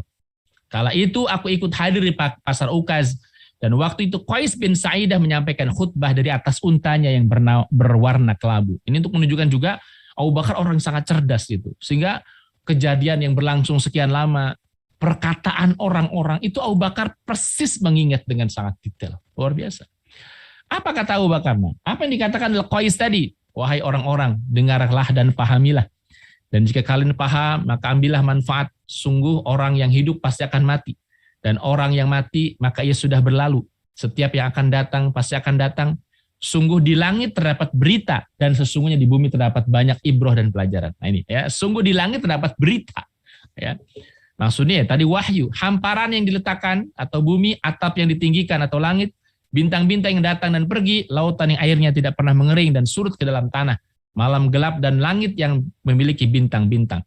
Qais bersumpah, sungguh Allah memiliki agama yang lebih dia sukai dari agama yang kalian anut saat ini. Nah, itu ungkapan salah seorang yang kemudian dia berpidato di tengah-tengah pasar, ya, Uqaz, ya, yakni Qais tadi. Ya, sungguh Allah memiliki agama yang lebih dia sukai dari agama yang kalian anut saat ini. Aku melihat orang-orang pergi dan tidak kembali lagi, meninggal dunia maksudnya. Apakah mereka senang dan puas dengan tempat yang ada di sana, sehingga mereka pun tinggal menetap di sana tidak mau kembali? Ataukah mereka ditinggal lalu tidur dan seterusnya dan seterusnya? Gitu. Intinya adalah bahwa, ya, Qais bin Sa'idah, Ini salah seorang tokoh juga pada saat itu, dia berpidato dan menyampaikan sungguh Allah memiliki agama yang lebih dia sukai dari agama yang kalian anut saat ini. Itu juga maklumat juga yang sampai kepada Abu Bakar Siddiq pada saat sebelum masuk Islam. Maka Rasul mengingatkan, ada yang tahu nggak dulu Qais ya kemudian berpidato lengkapnya seperti apa? Loh, Abu Bakar menceritakan kembali pidatonya gitu. Ya, Qais kemudian Qais bersenandung pada orang-orang terdahulu yang telah pergi terdapat banyak ibrah dan pelajaran bagi kita. Ketika aku melihat tempat-tempat yang menjadi kolam kematian yang tidak lagi punya sumber. Dan aku melihat kaumku baik yang besar maupun yang kecil, yang tua, yang muda, pergi menuju kolam-kolam kematian. Itu aku yakin bahwa aku pasti akan menuju ke tempat yang sama di mana kaumku menuju ke sana.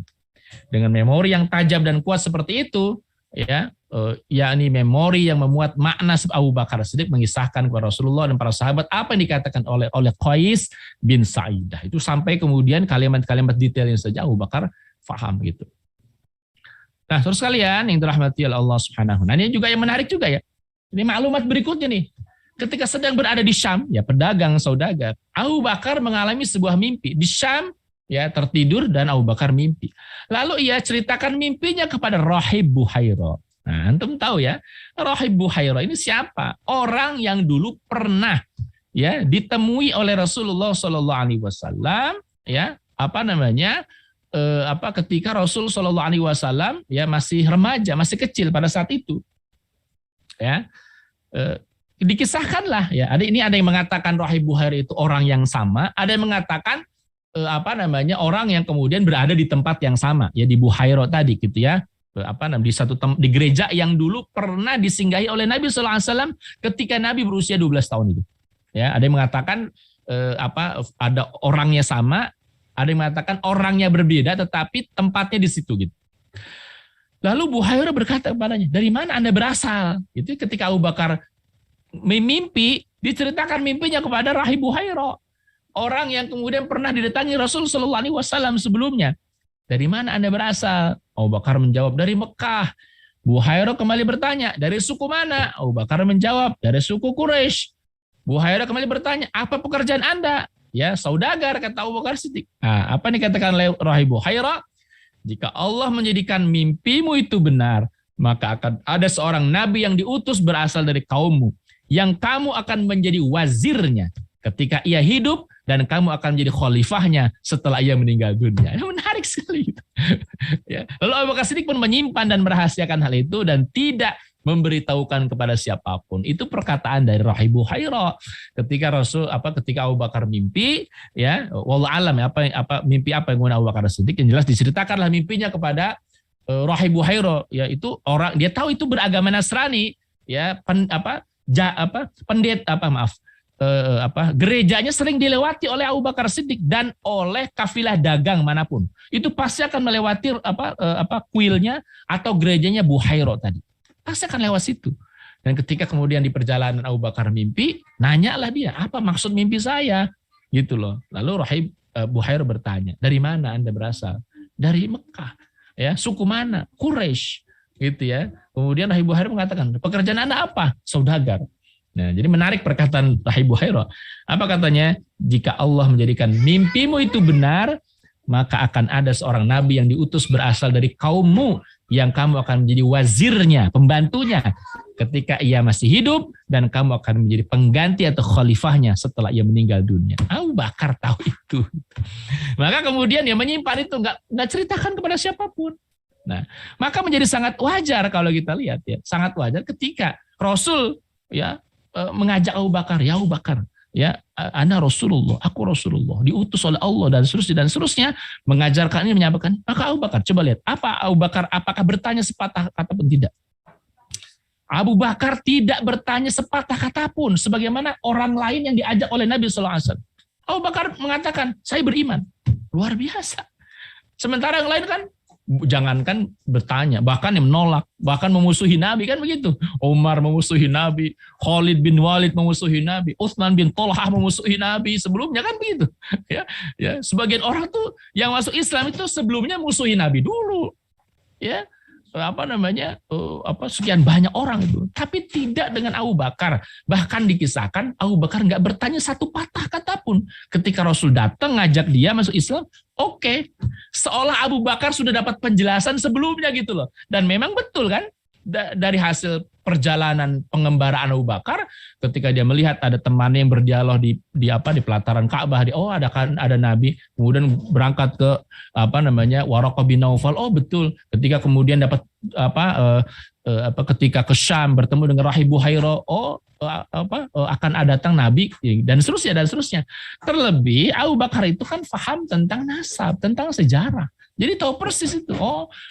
Orang nyembah berhala itu baru belakangan gitu ya. Sebelumnya agama itu Ibrahim, Ismail mengajarkan tauhid, tidak menyembah berhala dan seterusnya. Itulah yang kemudian menjadi sekian banyak pertanyaan Abu Bakar As-Siddiq, dan kemudian dari pengembaraan ini banyak mengenal ya dengan orang-orang, termasuk orang-orang yang beragama Nasrani gitu ya.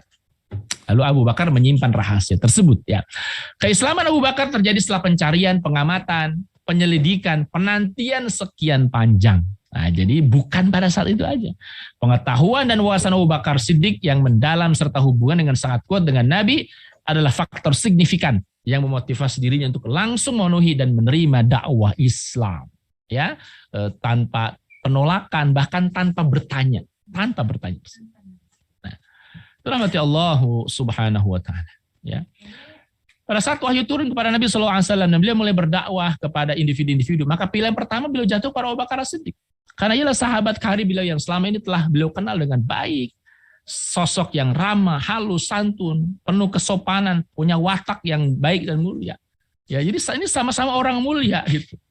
Demikian pula Abu Bakar telah mengenal Rasul dengan baik pula, sosok yang jujur, amanah, berakhlak mulia, dan menjadikan beliau tidak pernah melakukan kebohongan terhadap manusia, apalagi terhadap Allah Subhanahu wa Ta'ala. Jadi ini satu sahabat lama, sahabat yang tahu masing-masing karakter, jujur, amanah, sopan santun, sama-sama mengenal. Maka ketika Nabi memilih Abu Bakar, ya, maka langsung tuh klop gitu. Nah, ini juga kemudian menjadi pelajaran ya, orang-orang yang kenapa Rasulullah SAW ini alamiah saja, kenapa mengajak Abu Bakar lebih dulu daripada yang lain? Karena yang paling dekat dia, kemudian paling punya, Rasul menilai orang yang hatinya paling lurus pada satu hanif adalah Abu Bakar.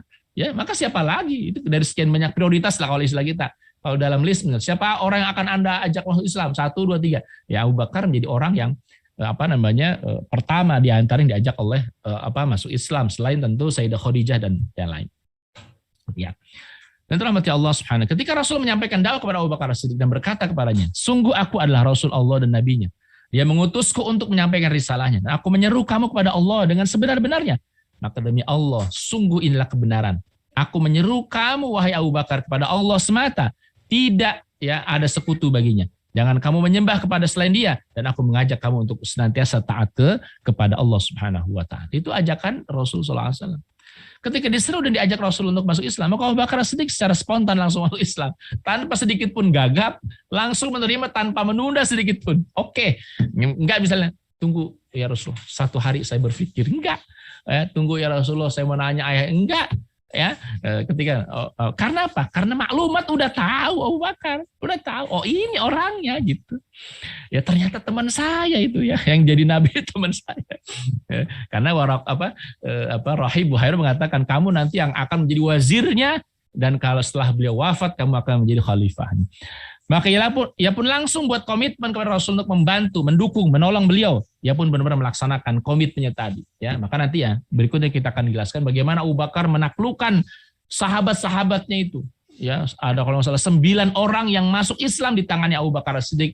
Ya, dan mayoritas adalah ahlul jannah. Wah, luar biasa.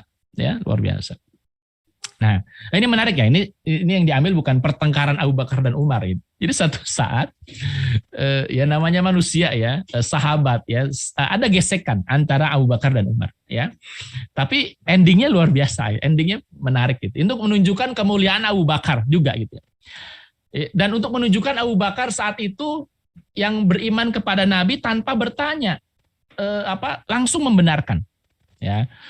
Satu saat terjadi pertengkaran, saya kasih ke tanda petik ya, karena sebagai manusia biasa ketika terjadi ini pasti ya mungkin ada gesekan dan seterusnya antara Abu Bakar dan Umar gitu. Nah, suatu saat pada saat itu Abu Bakar itu suaranya agak tinggi kepada Umar gitu. Ya, agak memarahi Umar lah Abu Bakar itu. Abu Bakar memarahi Umar. Ya. Dan ketika kemudian dia tahu, Abu Bakar tahu bahwa nada tingginya itu menyinggung Umar, ya Abu Bakar minta maaf. Ya, wahai Umar, maafkan aku. Bagaimana sikap Umar? Umar karena egonya tinggi nggak mau maafin.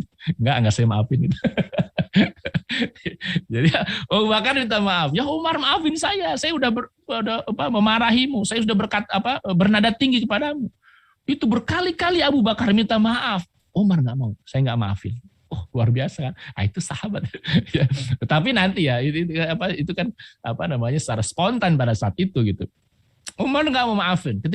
Kemudian Abu Bakar lari ke Rasulullah SAW, ya bilang ke Rasulullah, ya Rasulullah, saya diceritakanlah, saya begini, ada saya masalah dengan Umar, saya bernada tinggi kepada Umar, saya marahi Umar, saya tahu itu salah, saya minta maaf kepada Umar. Umar nggak mau maafin saya Rasulullah. Gitu. Abu Bakar takut, tuh orang yang paling takut berbuat dosa. Umar nggak mau maafin saya Rasulullah. Lalu kemudian Rasulullah SAW bersabda, Allah Azza wa Jalla telah akan mengampunimu ya Abu Bakar. Ya, itu Rasul mengatakan sampai 3 kali. Allah Azza wa Jalla akan mengampuni ya Umar. Allah Azza wa Jalla akan mengampunimu. Allah akan mengampuni ya Abu Bakar. Sampai 3 kali Rasul mengatakan demikian. Kemudian nyusul Umar gitu ya, tergopoh-gopoh juga, tahu bahwa Abu Bakar minta maaf, Umar itu kemudian tidak memaafkan, dia merasa salah juga gitu. Waduh, saya ego nih gitu kira-kira. Itu sahabat tuh cepat gitu ya. Jadi walaupun tahu saat itu emosi, kemudian dia tahu salah, langsung tuh sahabat tuh orang yang sangat gentle gitu loh. Nggak nunggu berhari-hari, nggak nunggu enggak. Kan dia tahu gitu ya. Sahabat orang sering bergaul dengan Rasulullah SAW.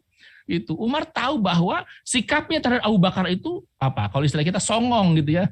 Waduh, siapa saya Umar sampai nggak mau maafin Abu Bakar, kira-kira begitu. Maka Umar pun merasa tahu dia salah, langsung lari juga ke Rasulullah SAW, nyusul Abu Bakar, ya. Dan kemudian Kemudian ketika Umar menemui Rasul SAW menyatakan penyesalannya karena nggak mau minta tidak mau memaafkan Abu Bakar Siddiq radhiyallahu anhu. Itu Rasulullah mukanya beda gitu.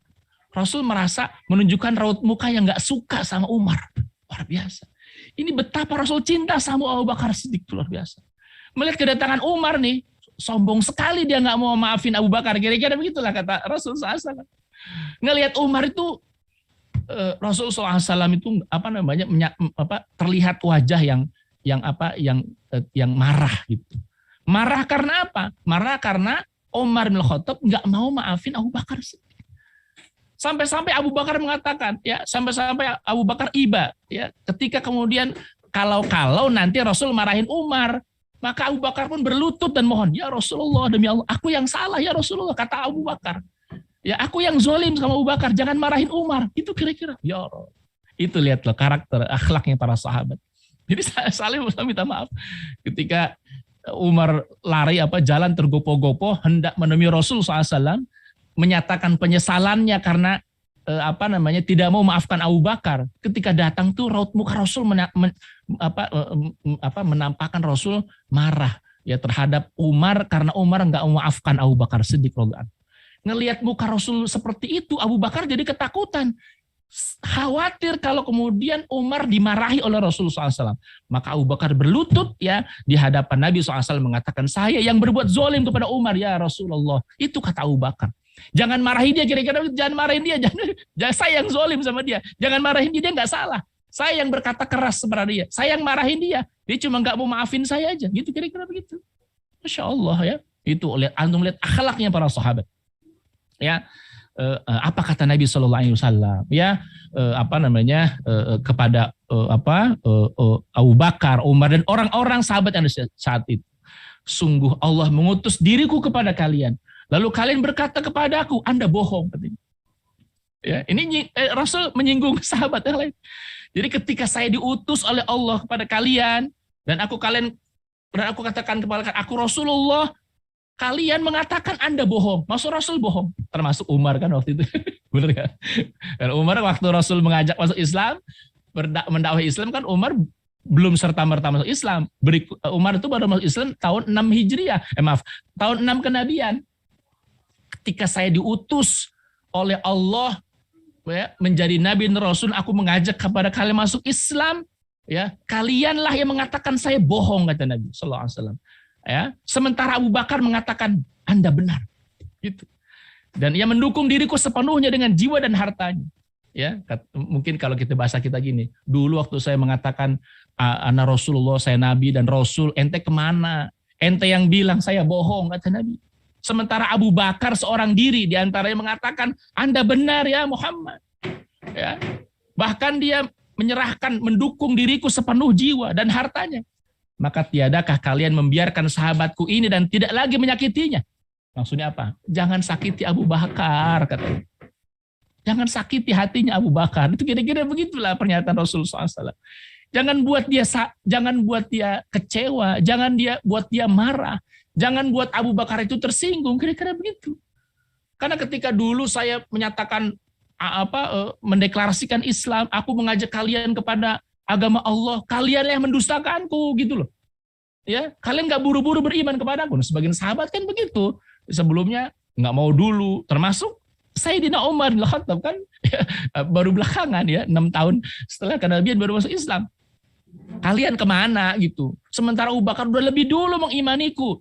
Ya, maka apa kata Nabi, kira-kira pesannya, jangan lagi sakiti hatinya. Jangan lagi sakiti hatinya Abu Bakar Siddiq. Maka beliau mengucapkan tersebut sebanyak 2 kali, jangan sakiti hatinya Abu Bakar Siddiq gitu. Dan untuk menunjukkan bahwa Abu Bakar orang yang pertama kali mengimani Allah dan Rasul sallallahu alaihi wasallam. Dan begitu Abu Bakar As-Siddiq, laki-laki yang pertama kali masuk Islam di kalangan orang merdeka. Ibrahim An-Nakhai, Hasan bin Thabit, Abdullah bin Abbas, Asmin dan Abu Bakar mengatakan orang yang pertama kali masuk Islam adalah Abu Bakar Siddiq.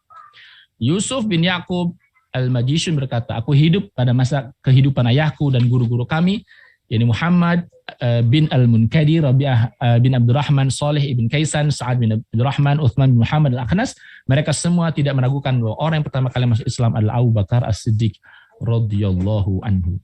Ceritakan dari Abdullah bin Abbas, dia berkata, orang yang pertama kali salat adalah Abu Bakar Siddiq. Kemudian Abdullah bin Abbas mengutip sejumlah bait syair dari Hasan bin Thabit. Jika Anda mengingat kenangan mengharukan dari saudara orang yang memiliki kredibilitas dan reliabilitas, maka ingatlah saudaramu Abu Bakar Siddiq tentang apa yang telah ia kerjakan. Ialah sebaik-baik manusia setelah Nabi, orang yang paling bertakwa, orang yang paling adil, orang yang paling amanah dalam menunaikan apa yang dia tanggung. Ialah orang kedua yang terpuji rekam jejaknya dan orang yang pertama kali membenarkan dan mengimani Rasul. Ia adalah satu di antara 2 orang yang berada di gua yang tinggi, sedang musuh mengelilingi gua itu ketika naik ke atas bukit, maksud di Jabal Thur. Ya, nah, itu. Jadi rahmati Allah Subhanahu Wa Taala. Itu kira-kira ya terkait dengan bagaimana rekam jejak Sayyiduna Abu Bakar Siddiq radhiyallahu anhu, ya, dan kemudian keislaman beliau. Nah, itu saja Ustaz Ihsan yang saya sampaikan pada kesempatan pada hari ini ya. Mudah-mudahan ada manfaatnya untuk kita semuanya.